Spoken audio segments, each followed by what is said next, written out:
Welcome to Corporate Law Lab. I'm Neil Taylor, host of the podcast and director of the Corporate Law Center at the University of Cincinnati College of Law. Our guest today is Bridget McGraw, General Counsel of Technology and Operations at GE Aerospace. Welcome to the podcast. Thanks, Neil. I'm so happy to be here. So let's start going way back. You must be a proper Cincinnatian because you can say where you went to high school and everybody here will recognize it, right? Indeed. Yes, Olivia and I were just swapping stories about the GGCL. So yes, I came here to Cincinnati. My parents are Cincinnati natives, and I came here right before high school. So by all definition of a true Cincinnatian, I am in fact from Cincinnati, and I went to Ursuline Academy, very proud alum of Ursuline. Mm-hmm. And then you did undergrad at Miami? I did. So we used to call that the 13th grade at Turpin when I was there. Yes, indeed. It was a great place. I loved Miami, and also very proud to come there. I had a great experience there. And you majored in poli-sci? I was a poli-sci and history double major. Yes. Meaning you knew you wanted to go to law school? Yes, I did. And interestingly, I'm the first lawyer in my family, and currently still the only. But my dad had told me very early on that I liked to argue, so I would become a good lawyer, and so I zeroed in on that and followed that path through. And then you're a UC Law grad. I am. Yes, I'm a UC Law grad. So other than your dad telling you your argumentative nature would serve you well as a lawyer, why did you choose to go to law school? What was your idea that you were going to do with your law degree when you joined? I wanted to be a prosecutor more than anything. And that came from at Ursuline. I actually had a job shadowing as part of your junior year. And I job shadowed Mark Pietmeyer, who's Hamilton County prosecutor. I think, serves in some capacity at Hamilton County. But he took me on a job shadow, and I had the best day and thought that this is what I'm going to do. This is what I'm going to do with my life, be a prosecutor, and went to law school with that in mind. How quickly did that change when you were here? So I spent my first summer at the Warren County Prosecutor's Office and loved the work and realized it wasn't for me in the long term. So super important, and have so much respect for the people that do that work day in and day out. And I really enjoyed it. I learned so much that summer, probably most importantly, that was not what I wanted to do with my life. And so that very much kind of wiped the slate clean and said, okay, what did I like about that experience, and how am I going to shift? And I thought, okay, well, I'm going to try my second summer at a firm and see if this is for me and figure out what I want to do with my life from here. And the firm was Frost? It was actually Lindhurst and Dryden. Okay. So I spent my second summer. I didn't think I wanted to do big law. I thought more mid-size, kind of coming from the prosecutor's office, especially Warren County, which is much smaller. Very connected, a connected group of folks. Like, oh, maybe a mid-sized firm would be more my speed. And I had a great experience at Lindhurst. Again, really learned a lot and thought, hey, let me think about, in my third year, maybe big law is something that I'd be interested in doing. So went back in as a third-year law student and re-interviewed with a number of firms. I had not interviewed with Frost my second year. But immediately fell in love with the firm. It was culturally a great fit for me. Very, very excited about their emphasis on being involved in the community, the premium they put on that for young associates, the training program that I still think fantastic job with. So really liked what they offered, really connected with the people I interviewed with, and just really found my home at FBT, which is now FBT Gibbons. So congratulations to my colleagues, my former colleagues at FBT, but they just merged as of January 1. But at least it's still a recognizable name. My firm, Lewis and Roca, is now Womble Dickinson, which I'm just never going to get used to. Well, I think it's just the nature of the entire industry with this consolidation. I just saw Taft is also merging. So, continue to be lots of activity in that space. Yeah, for sure. Okay, I skipped over some of Liv's questions about law school since she's a 1L. Yes. Liv Wagner is also with us. So, Liv, take it away. Yeah, it's been quite a good experience so far just in these past few months, and now just kind of recovering after finals. So Indeed. We're getting back into it. But I kind of want to know what stood out with you with your law school experience. Like, what activities did you get involved in? What do you think really helped you in your day-to-day work now? Well, what sticks out for me about law school was it was really fun. I mean, I totally remember finals. I remember the stress. One of the things that drew me to UC, and it was kind of a dark horse candidate in terms of me coming to law school here, but it really was the community and the camaraderie amongst the students. And my impression as a college student coming to look at UC was absolutely right in my student year here. I made great friends. We had a ton of fun. I mean, we really did, and we worked hard, but we did a lot. I don't probably you guys don't hang at Uncle Woody's anymore, but we spent No, every I think that's one of the big losses moving to the other side of campus is Yes. you I really should have We're a far bar away across from the street. everything. one of my Yeah. proudest moments was being on bar review my 3rd year, but anyway, I digress. Oh, okay. We had a lot of fun, and I got super involved in law school. It's something I've always been very involved wherever I am and whatever I'm doing, and law school is no exception. So I really just found lots of opportunities to get involved, stay involved. I was on Student Bar Association all 3 years. I was Student Bar Association president my 3rd year. We did lots of Bar Association events, social events that really drove that sense of community and fun. Um, I was on honor board, so just really enjoyed that ability to get involved on campus and get involved within UC Law. I would say what shaped me most in terms of law school, I was on moot court, and I think that's really what drove me from a litigation perspective to pursue that. Yeah, I loved the on your feet, critical thinking, the depth you had to do to go through the paper and the process of submitting your paper, and then also the oral arguments. Loved that. It was so much fun. And that really helped shape my um, initial career pathing into litigation. Were you one of those people that showed up thinking, this is something I really want to do? I want to get up and talk in court? Because an awful lot of students will say, oh, I don't want to do litigation. And I'm like, why? Because you're not as good as the people on Suits? Because nobody is? Right, right. Mhm. I think, yeah, I mean, I'm pretty good on my feet. I Yeah. liked that aspect. So I went in thinking like, hey, this could be for me. It's a muscle that I think we all have to strengthen consistently. You have to continue to use it and refine it. But I was pretty good thinking quickly on my feet and presenting. And I thought that could be something I could leverage in a career path. Do you think that moot court gave you that confidence going into your litigation roles at Frost? I think I definitely think it bolstered my confidence. Yeah. I mean, it's intimidating to It do those is. competitions and, to have to do those consistently and the reps that you had to do in the practice to get ready for those competitions. I mean, it really did give you a lot of refinement of those capabilities. So, yeah, it definitely helped me, on a long-term career path perspective, build my confidence base. Did you expect to be where you are today with law school? Because I know, at least for me personally, I don't hear too many law students going into law school saying, "Yay, I want to go into compliance work." So I wanted to know, did you expect to be in this role at GE when you were in law school, or were you more focused on, "I'm going to go into prosecutor's office and litigation"? Well, the short answer is I had no idea if you would have asked me that I would be where I am today or that I even really understood that in-house was something that you could do. Like I said, I was the first lawyer in my family, and what I see most of the time is what's on TV, Suits, Law& and Order, right? That's what I associated with really being a lawyer. So to come into law school and really understand the breadth of what you can do with a law degree was really cool. And I couldn't even conceptualize the opportunity that I've had at so I consider myself extraordinarily lucky to be where I am. I really, really love it. But no, I had no idea that this is where I would end up. And frankly, if you would have asked me when I first went in house at GE Aerospace, where I would be almost 20 years, which is crazy when I say that out loud, but almost 20 years later, I could have never have really comprehended the career path I've had at GE Aerospace.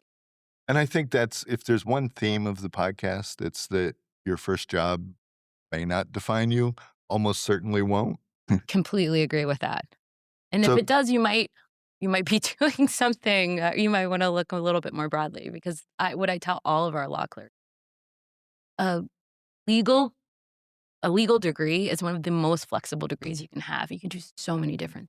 So at Frost, you were in the, I don't know, commercial litigation, general litigation. I don't, it's a long time ago. Oh, yeah. Well, not as long ago as I did. So I'm not trying to make it like you're ancient because I got 20 years on you. Well, I think. appreciate that. My kids might dispute that I'm ancient, but yes, I very much appreciate that.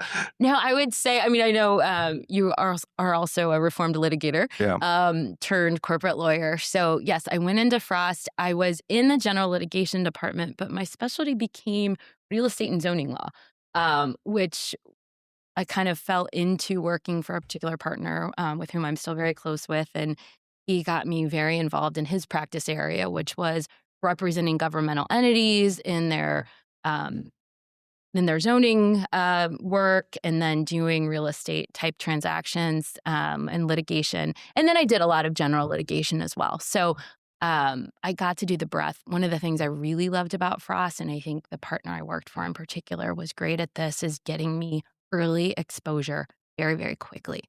So the level of trust I got, the level of client contact I got, even as a very young associate, really, really shaped me and really allowed my progression to accelerate. And I think when you're looking at a firm, that matters so much more than I think people. I remember running into someone who was a year ahead of me. I was in Phoenix at the time at Lewis and Rocha, and they were doing depositions in our conference room. He was with a New York firm, and he was a year ahead of me, but he was third chair on the deposition. And I was like, and he was probably 3 or 4 years out at that point. I was 3 years out, and I was taking depositions, constantly and appearing in court constantly, and the poor guy was third chair. I was like, well, thank God I didn't. Twice the money would have been nice, but I don't know what my experience would have been like. If I was just carrying the bags, literally. Yep, I completely agree. And I just consider myself so fortunate to have had that experience. There were, don't get me wrong, lots of times where I was like, what? You want me to do what? And that's how you really learn. I mean, and I would say I've had those experiences multiple times throughout my career. Like, wait, what? And those experiences that scare you the most are the ones that accelerate your growth fastest. And so one of the examples that I always think back to is we were doing a mediation, and I was prepping. I was doing all of the prep, all of the things for this partner to go do the mediation. And the afternoon before, he was like, hey, something else came up. You're going to have to take the client to dinner and do the mediation. Like, I'm sorry. Okay. Wow. And I was so nervous. And wow, I still remember it because I did that. And we got to resolution, all the things, right? But it was just such an incredible experience and an incredible level of trust and confidence that this partner gave to me that said, I believe in you. You can do this. Go get them. And I did. So how did going in-house come about? Because it doesn't sound like real estate and zoning is something that GE was like, we've got to have one of those. They did not. Although I do have currently in my larger portfolio our real estate folks. But that said, that was not the reason that I landed at GE. So this is the other thing that I would always tell law students, and generally, networking is so powerful. And it is really because of networking that I landed at GE. So I had a very good friend that was a year ahead of me at the firm, with whom I worked very closely. He left for GE and said, okay, here's all my cases. You're working with this partner and you got to go do it all. And he also had the same level of trust and confidence. So I got to, again, jump kind of ahead of where I would have probably been in the associate pool because I had really good work to work on. And at the same time, I stayed very close with this colleague, just because we were friends and I liked him, not for any like real long-term reason that I wanted to get to GE that really hadn't entered my mind. I loved Ross Brown Todd. I had a great experience there. I was not looking to leave. I didn't really think of in-house as a career path. But I stayed in touch with him, and, about a year later, he said, "Okay, I want you to meet my boss, at GE. Hey, I love GE. I think you'd be great over here. Can you, have breakfast with my manager?" I had breakfast with this guy who then became my boss. He and I connected. I've worked for him for 10 years, but just talked to me about the opportunities at GE. It was aviation at the time, GE Aviation, and in the General Electric company more broadly. Um, and he's like, "Listen, I don't have a role, but I wanted to meet you." Okay, great. Loved meeting you. This is exciting. And again, we stayed in touch. And I ended up chairing an event. And Frost really drove a lot of community involvement. And I was on a, a board of community board here in town. And I ended up chairing their gala. And with a friend of mine who was at GE, met the general counsel at this gala, connected with him. He went back to the guy that became my boss and said, "I want you to hire her." To be clear, I had no commercial experience. I was a litigator, and I was a real estate litigator at that. And he's like, "I want to hire you to be a sourcing lawyer and to do our FCPA compliance." I was like, "Great." I did quickly look at FCPA. Okay, I can do that. That sounds great. And so I went in and joined what we then called the commercial ops team, and I've had an absolutely incredible career at GE Aerospace. So before we go to that next step in your incredible career, I want to pick apart a little bit more on networking. One of the things I have the externship program as well as the corporate law center. And I do a module on networking and what it is and what it might not be. And the students have to write a reflection, and 80% of them say, "Oh, I thought networking was going to an uncomfortable event where, I'm wearing uncomfortable clothes and I'm struggling to figure out what to talk about with people I don't know. And that's what it is. And the reason that I'm there is I'm trying to leverage a job out of it." And I'm like, no, networking is building your professional community. And you already have a network. You went to high school with people, you went to college with people, you have family, you have friends, you have hobbies. All of those people are part of your network. And if you keep in touch with them over the course of your life, that's what networking is. It's not standing in the corner trying to figure out how to nurse this beer for 11 hours while you try and get a job out of somebody. So that's my pontificating about it, but I just wanted to stop and get your reaction to the way I talk about it, because I think too many people think they hate networking because they don't really think about what it is. I agree with you 110%. I always talk about networking as just building and maintaining, which is so critical, as you said, building and maintaining relationships. I like people. I like to get to know people. The people I know, I like to check in with them and see how they're doing. And I think if you approach, networking, as kind of the overall definition, if you approach it that way, then it becomes very natural and again becomes fun because it's part of what you connect with people that you like.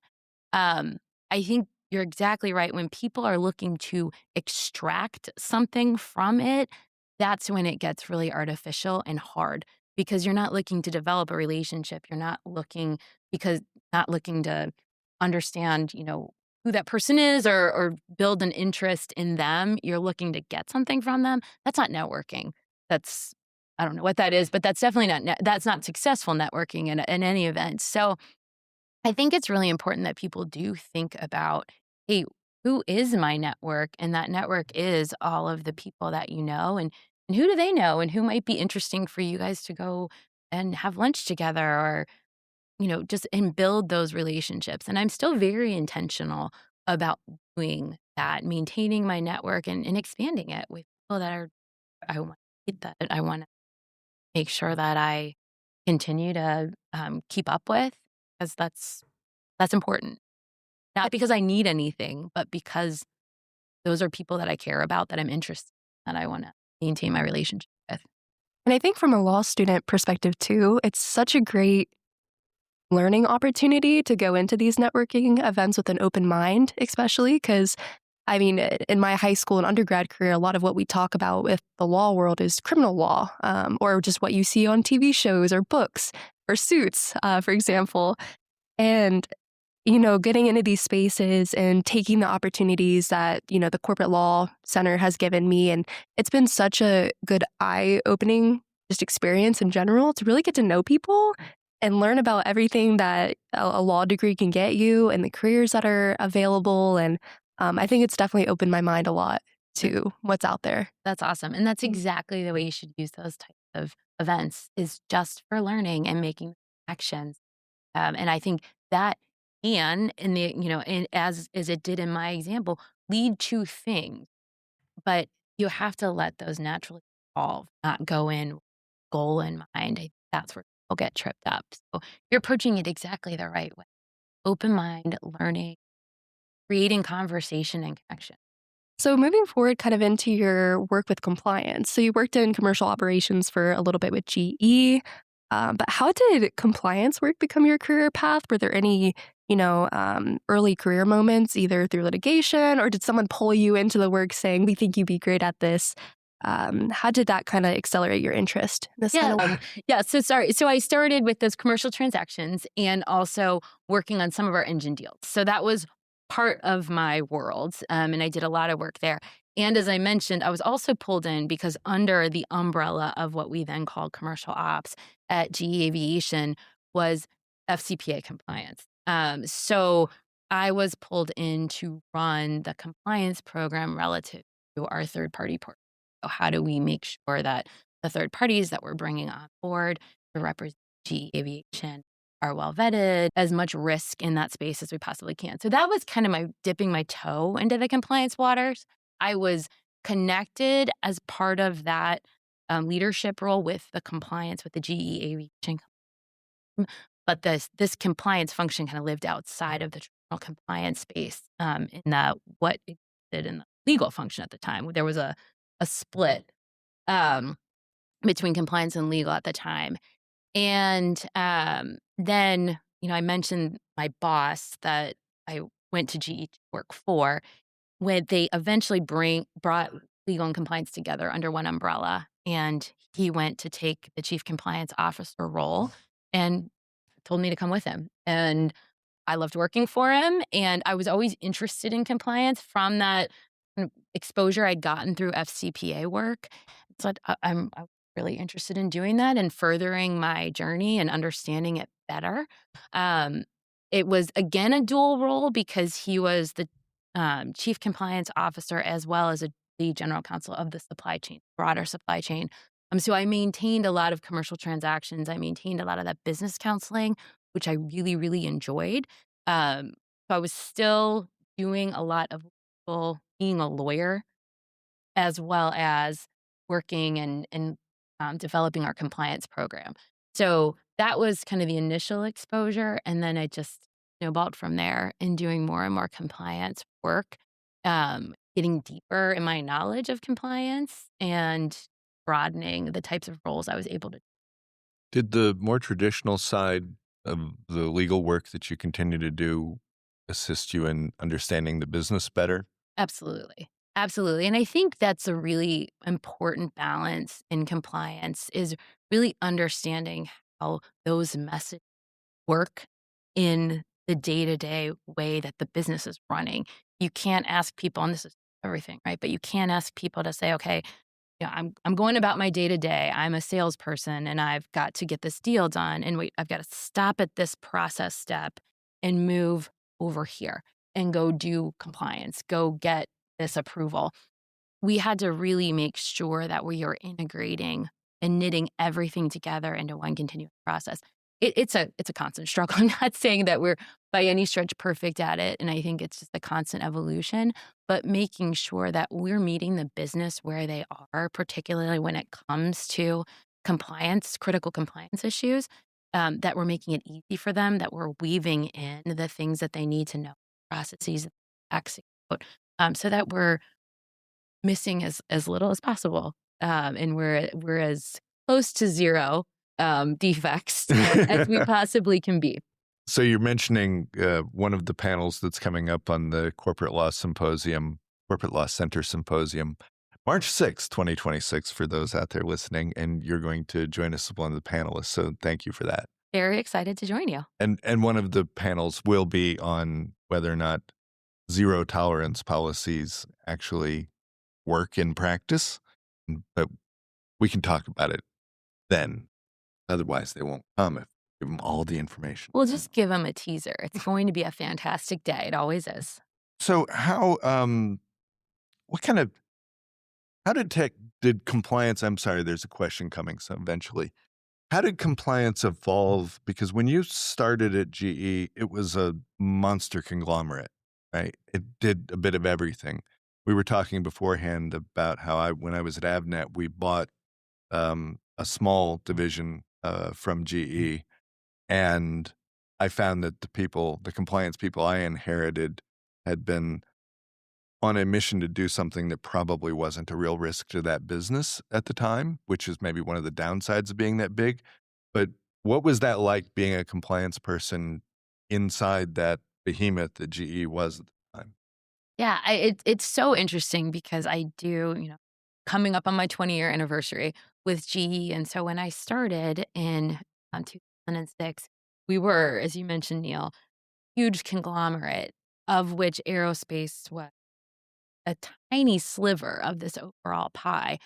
And as a result, you had lots of different ways that they had to manage these very distinct different businesses with different risk profiles. So we had a very active corporate layer that ran compliance, but they ran it at a public company level. Right? They had an open reporting program.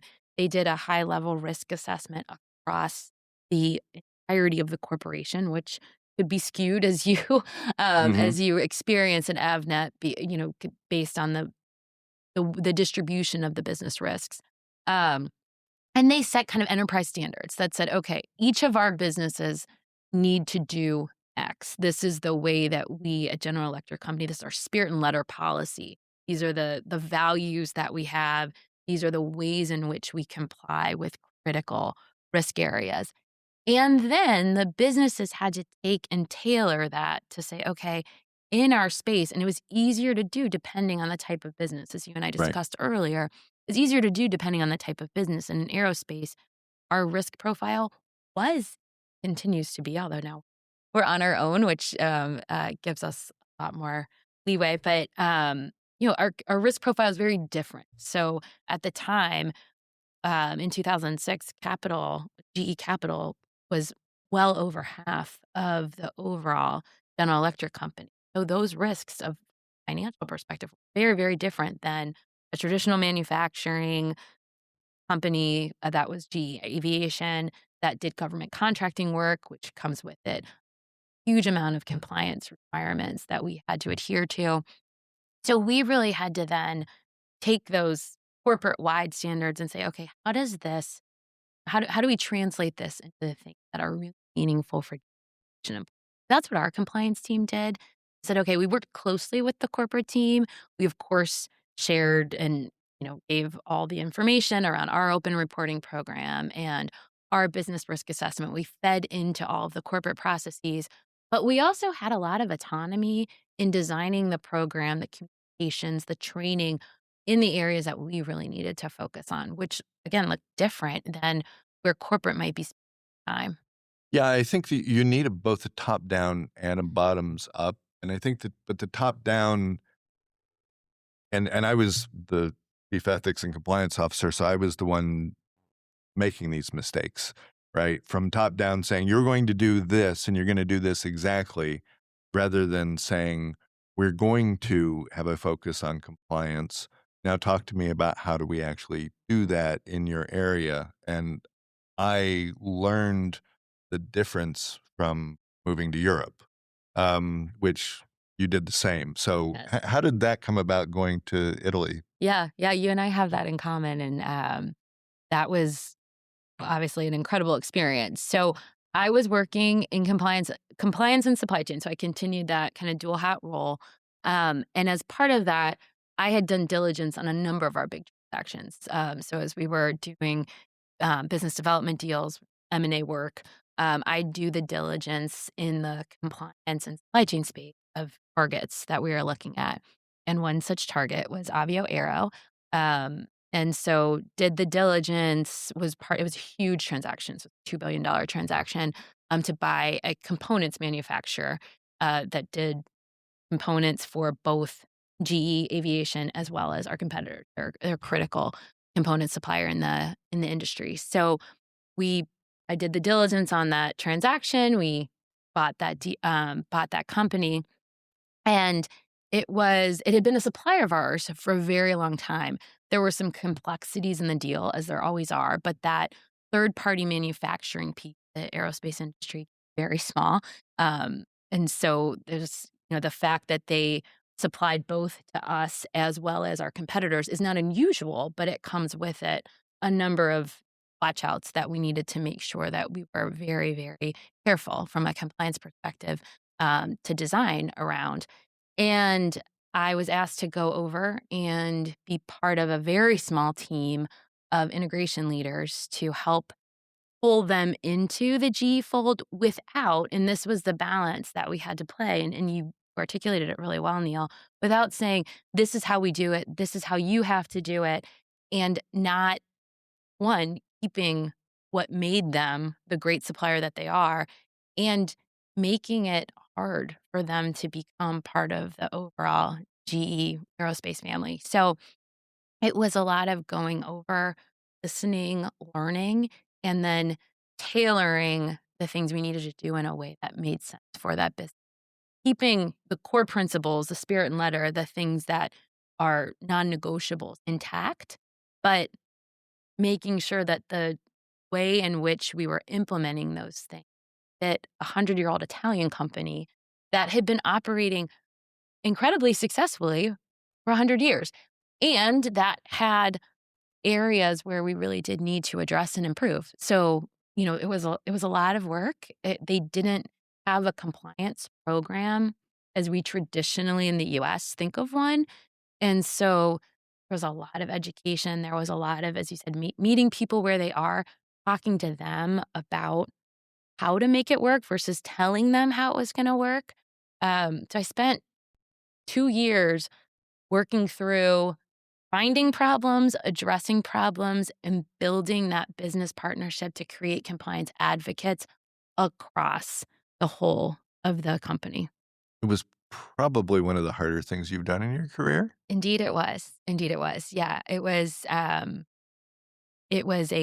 one of the best and most challenging 2 years of my life. I grew more in those 2 years than I think I would have 10 years staying in Cincinnati just because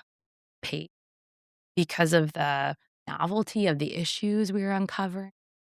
Because I was I still had my manager here in Cincinnati, had incredible amount of support from the legal team, but we were also operating the smaller integration team, really setting up the strategy and building things from the ground up.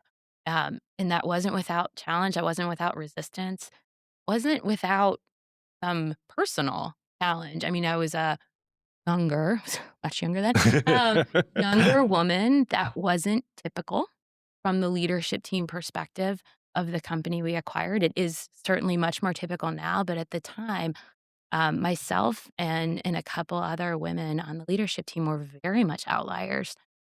Age was a factor as well. So getting that trust, getting that confidence was an additional hurdle for me.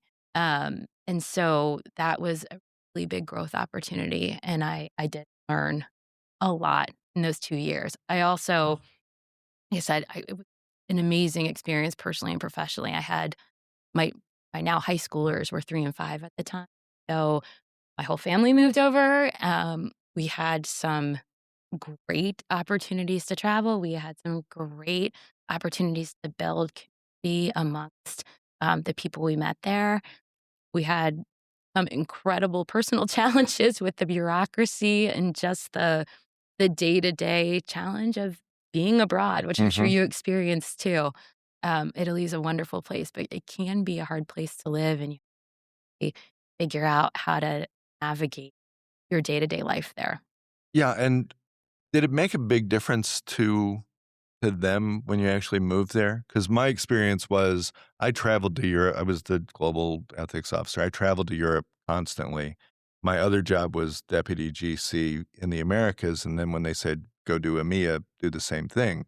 My impression was when I went there, when I was based in the US, that there was somebody assigned to make sure I got back on the plane, and that I found out as little as possible while I was there, and then when I was one of them, I was one of them, and it made just such a huge difference that I had uprooted my family income and be like, "Okay, great, we're all in this together now." Um, you're nodding your head, so I assume that you had a similar. Yes, very much so, Yeah, and I think that was such a cool piece of the overall trust building and breaking down some of those barriers was exactly as you said. I think there was a period of time, I mean, particularly before we closed the transaction. Of course, we signed, and then we had the pre-closing period, and at that point, was traveling constantly back and forth, but exactly as you said, those were even though you might stay for weeks or yeah. it was still you could almost hear the sigh from the team, and not just because they're like, you were still a visitor. You were still someone that was coming in and kind of disrupting things and leaving. And when I moved, I think it was, yes, the day-to-day became much easier because you were just integrated into all of the rhythms. It didn't feel separate and apart.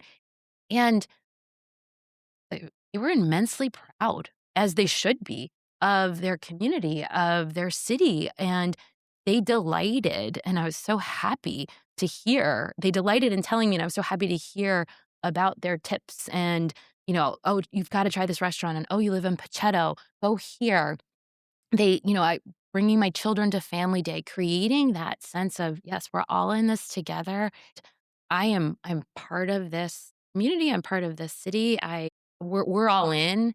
That was really a game changer, and it made a big difference, and I still have great relationships over at Avio. I love going back there because those the connections I made ran deep.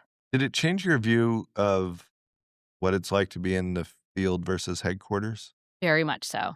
Very much so, and I think that's true even when I went kind of another jump I made was to our additive business, which was kind of a separate, very small entrepreneurial type business, that I also took a role in. But anyway, both of those shaped my idea of, "Hey, we do a lot in headquarters and think like, oh, this is what we're doing,' and everyone's on board," and without really understanding how it hits and how people feel about it, or even how, like, they're hearing it or interpreting it, like, even just simple things like, global time sensitivities.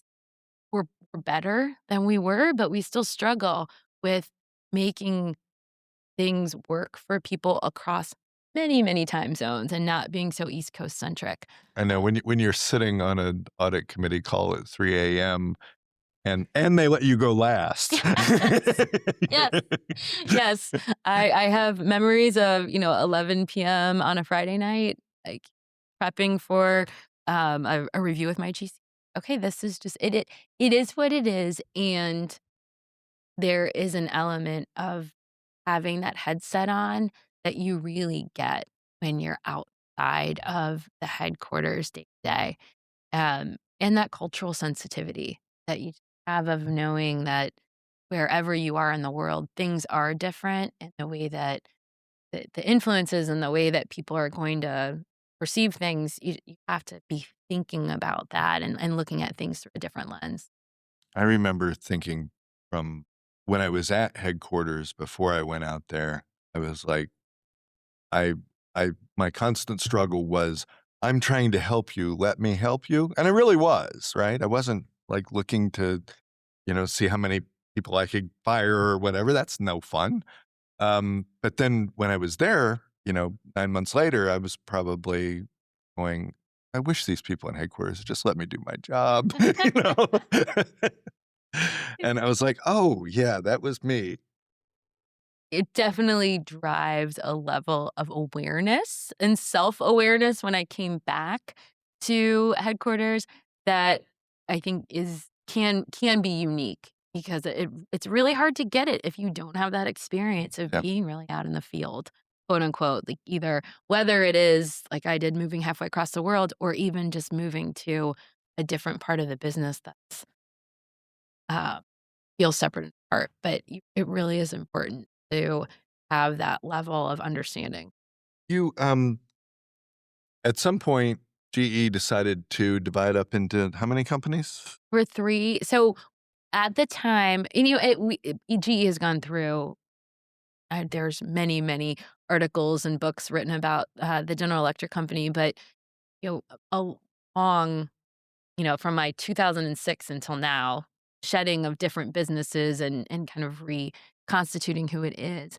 But at the kinda end of real, driving down of our capital business, we were left with 3 industrial companies that were the heart and soul of the General Electric company, and that was GE Healthcare, what's now known as GE Vernova was our power portfolio business, and GE Aerospace. And we were operating under one corporate umbrella, but 3 distinct, business units. And there was a decision made to split those 3 units and spin them off. So the General Electric company, that legal entity, spun off its healthcare business as a publicly traded company. They're publicly traded on the NASDAQ now, and doing well. And then a year plus later, spun out GE Vernova, a publicly traded company, all traded on the Dow as, GEV, also doing extraordinarily well. So big kudos to those teams. And then GE Aerospace maintained the GE moniker on the stock exchange, but is a pure play aerospace and defense company.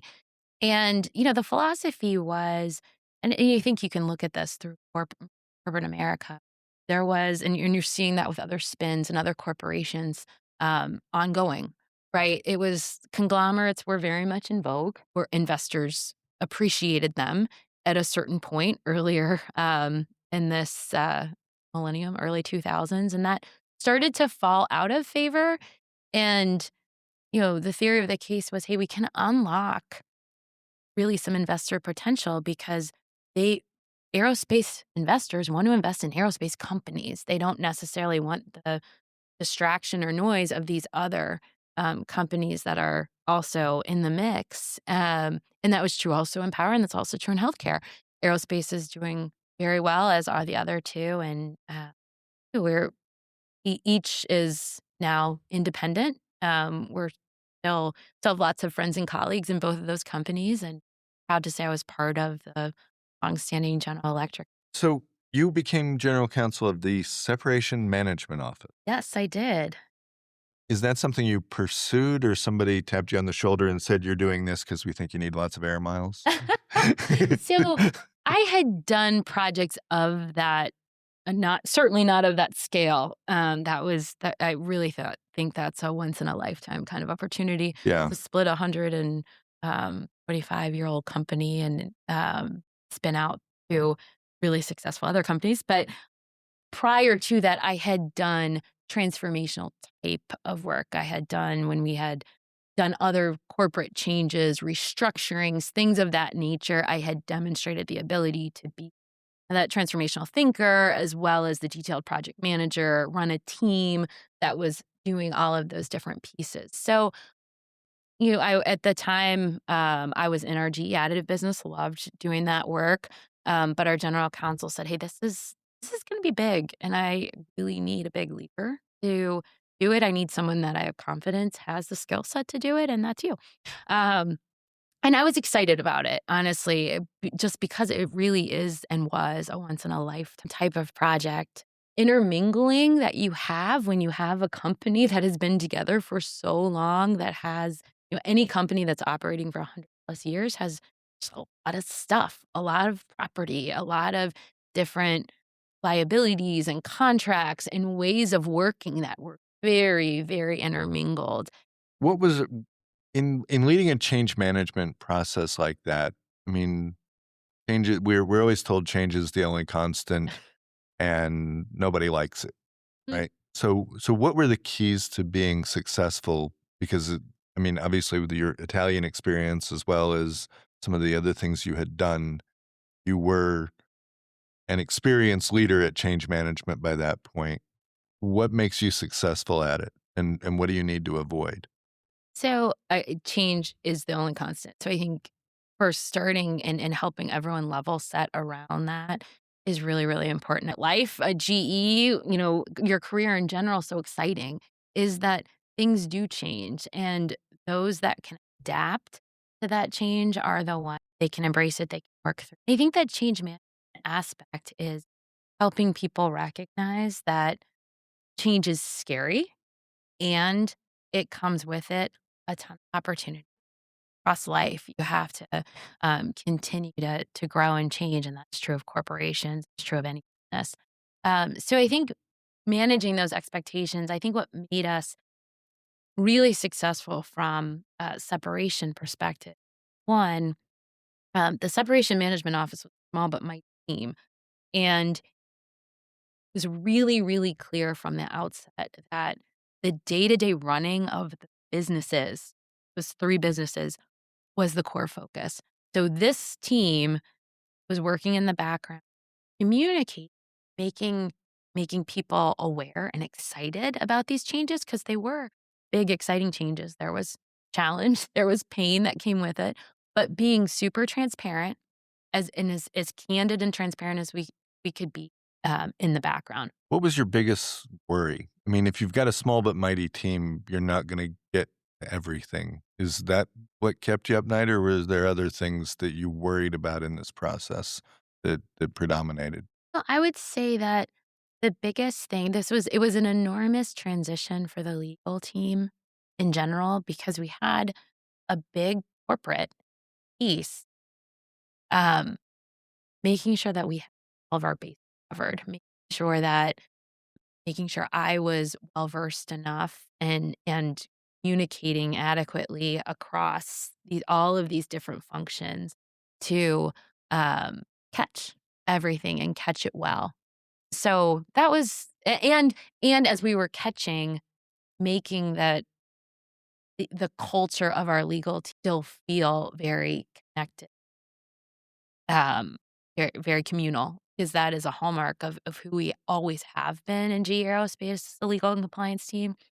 And as we grew pretty substantially, wanted to make sure we kept that close connection, that sense of camaraderie. So making sure that we were driving culture as we were going through this.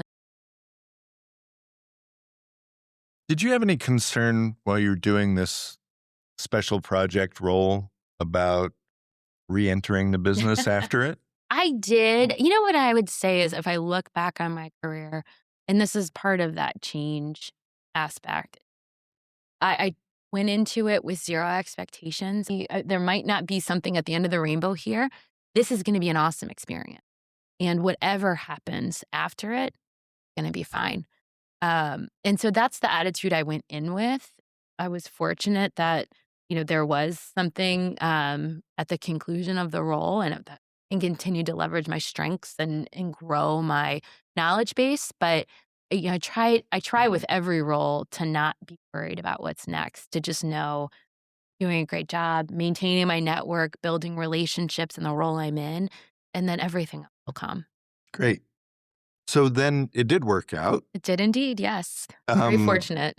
so what are you doing now? And Yeah, so tell us all about it. sure. So immediately following the spin, I actually took on a role of chief counsel of corporate affairs and operations. So I had been kind of acting as the chief of staff for the legal function in addition to my SMO responsibilities for a period of time.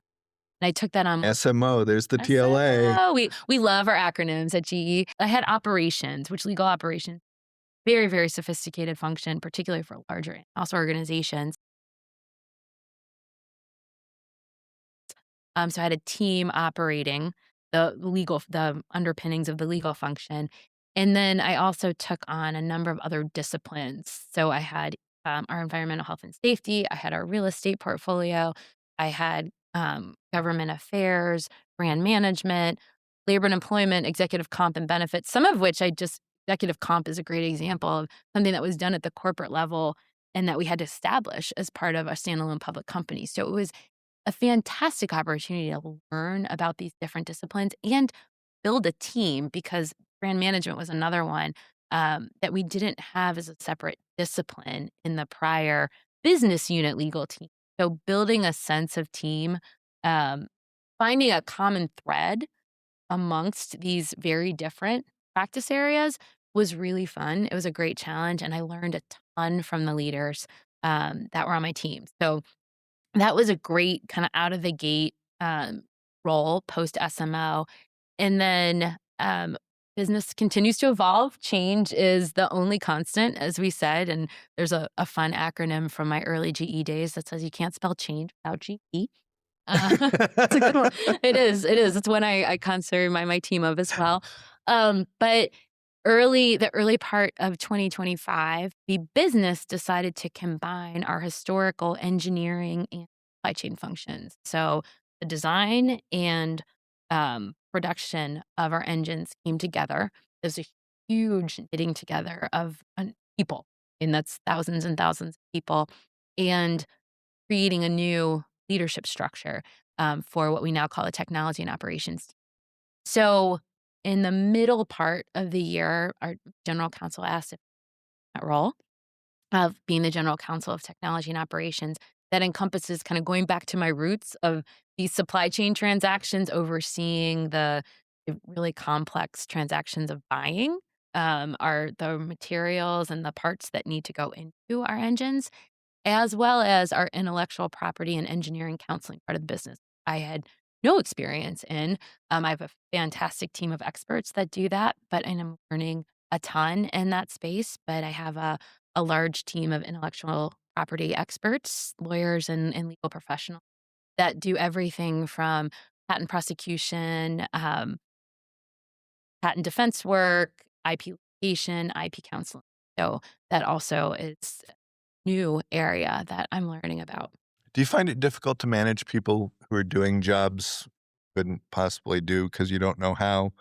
Or, I mean, maybe you could. I certainly managed lots of people that did things could not have done myself. I find it really, really interesting, humbling, and exciting. So, what I've told my team, I'm like, I'm not an IP lawyer and I will not play one on team. What I am is a leader, and I am someone that can help with an overall strategy. That's really been my philosophy. I'm being a team of teams. I don't no one's asking me. That's not my role, is not to get in the weeds on particular transactions or opine as to whether or not this patent application is the right or wrong. Want me to do that, to be clear, nor is that where my time and energy is best spent.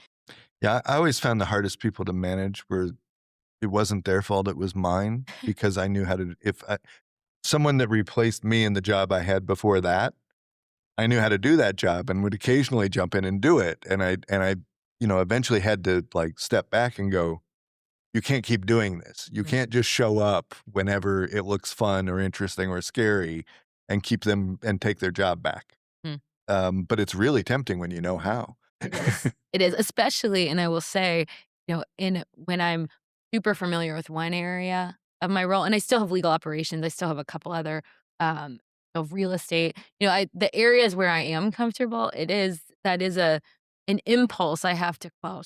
Like, yes, I know how to do that. No one needs me to do that, nor do I have to demonstrate there. People understand I can do a contract. What I really need to do is elevate and lead. But you're right, that inclination of like, I'm comfortable over here. This makes me really uncomfortable, so I want to stay where I'm comfortable. That is something you have to constantly fight against.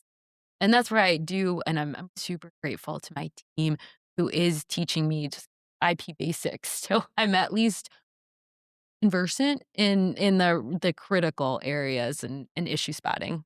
I know Liv wants to make sure that we get to your work with the pro bono partnership, Yes. so I'm going to let her do that now. For sure. So, I mean, I just admire it seeing attorneys in the city kind of reach out to the community, especially for us since we grew up here. It's good to give back to the city that, raised us and got us through it. So, I noticed you were named through, and correct me if I'm wrong, but the Corporate Pro Bono Attorney of the Year in 2024? Very honored to receive that distinction, yes. So, like, congratulations to you Thank for you that very as well. much, yes. And that you kind of stepped up into a larger role with Pro Bono Partnership of Ohio through their board of directors. That's right. So I was very thrilled to take on the role at the end of last year as secretary. As you said, it's an organization that's near and dear to my heart.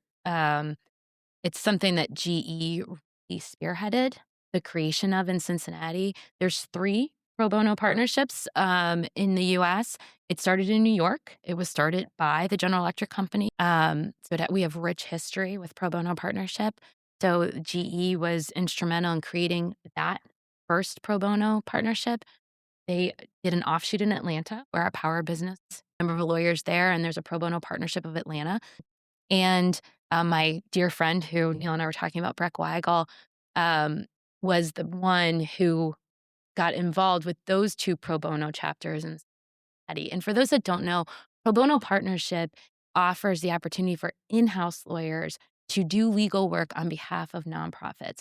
So often, and when I was a young attorney at Frost, I was really fortunate to have lots of opportunities to do volunteer work, whether it be through Volunteer Lawyers Project or other areas that were primarily litigation. And that was a lot based on my practice area. I think there's lots of opportunities to volunteer, but it was eviction hearings. It was helping people apply for or appeal different rights that they needed to put in place.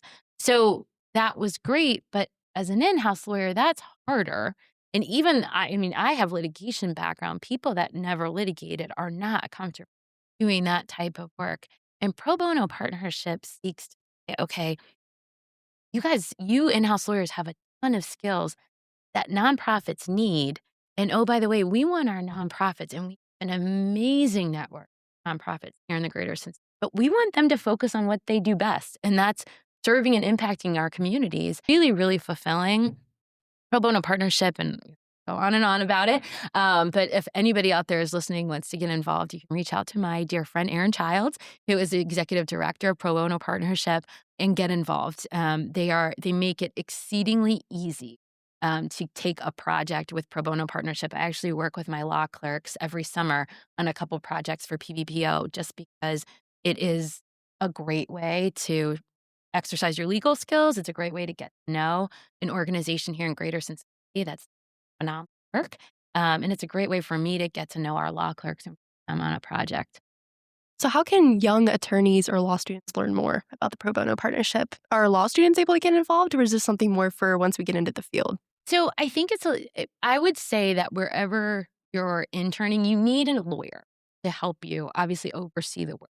But if you partner with a lawyer, you can definitely work on a project. I don't know, and I could certainly ask if there's opportunities for to pair firm attorneys wherever you work this summer or next summer for all the students out there.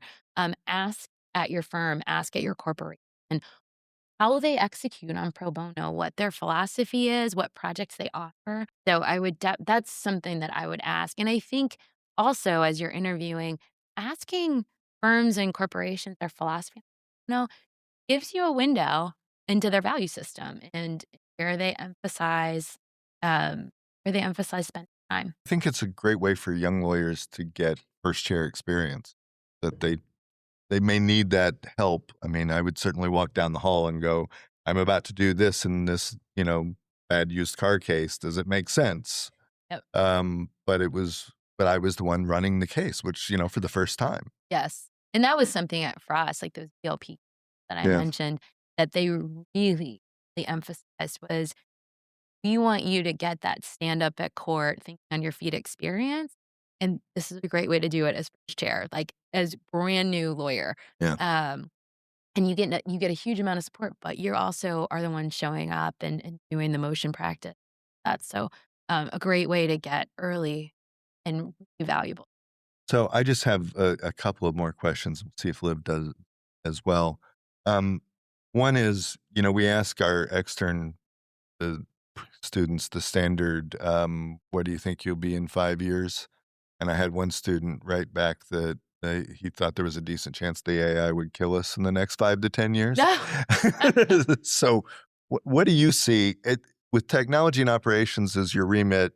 You've got to be thinking about AI. What's your crystal ball say? Should we all just pack it in and I don't think that. Listen, I would say that if you go back, there's always been these points where like, oh my gosh, this is going to change everything. Internet's going to wipe us. Like, yes, it's going to change everything. Is it going to make us all redundant? I don't believe that at all. I believe it's going to change the way that we operate. It already is. There are lots of things that I want my team to stop doing because it is not worth their time and energy when AI can do it for us. And that frees them up to do the things that AI could never do, which is the strategy, which is the in-person relationship building, which is the craft of the deal and nuances that are critical in business counseling. It allows for a different level of sophistication, and we need to embrace it rather than be afraid of it. do you worry? I see a lot of people saying we need to slow down and put proper regulation in to make sure that we don't screw this up. And I'm just like, that sounds great. So is everybody going to slow down all at once? And how do you know what we actually need? You're going to figure that you may build a whole structure that 5 years net from now, you're like, wow, that was silly. Yeah, I mean, I think this is one you're right. The pace at which we're moving, I don't think anybody's gonna put on the brakes and say, "Okay, let's stop and, like, build this framework that could be obsolete by the time you finish it." I think but I don't see this as different than the way that the internet evolved either. But we're constantly learning and we're pivoting and trying to put guardrails in place that need to be placed. Yeah. And I think like with the internet, we can come up with 10 things off the top of our head that the internet has made worse. And we take for granted all the things the internet has made better. I mean, this podcast, I think we're at somewhere around 35 episodes. Probably half of them have been done with people who are not in Cincinnati, that I'm not sitting across the table from. It would have been impossible 15 years ago. I would have had to be talking to the dean about a massive travel budget where I was, lugging around a bunch of equipment all over the world. And they would have just gone, no, you're not doing that. So there's so many things that you get and then you immediately take for granted that I think it's hard for people to actually measure the ups and the upsides and downsides of various things that happen. And kind of back to the only constant is change. I saw a meme recently of math professors picketing about calculators. And you're like, okay, yeah, I don't really have to figure out what 37 times 22 is the long way anymore. Now, Liv's probably just done it in her head. But, I don't think that means that I'm, an idiot that doesn't know how to do 37 times 22. I just have faster ways to do it. And if AI kept me from spending a month going through 500 boxes of documents, I'd be like, yeah, bring it on. Even though that's going to reduce my hours, I don't think that the time I've spent doing document review as a litigation associate, I look back on as formative experiences. That was when I was not sad. Go away. Yeah. You're right. I mean, When you look back at you as a law student, what were you worried about that you really wished you hadn't? When you look back, oh gosh, I wonder why I was worried about that, or I know why I was worried and I really shouldn't have been. I think the career is the one, I get it. Like Liv was like, yes, yes, this is right. Yes, I get it. I do. And I remember the stress. Embrace that journey. Life is long. Your career is a marathon. You'll hear that a million times. And I didn't believe it. And I put so much of a premium on the first summer job, second summer job, and they were great. All of those things were great, but I could have done a million different things. It would have turned okay. If I think of the paths, if I look at my classmates, I don't think any of them sitting in your seat right now, Liv, or even at the end of their third years, would have said, "Oh, I 100% know. I'm confident my career is going to play out like this." Yes, that stress is going to be there. It's it's economics. I get it, and really try to take the long view. Great place to end. Thank you so much. Appreciate it. Absolutely. Yes, I enjoyed it. Thank you both.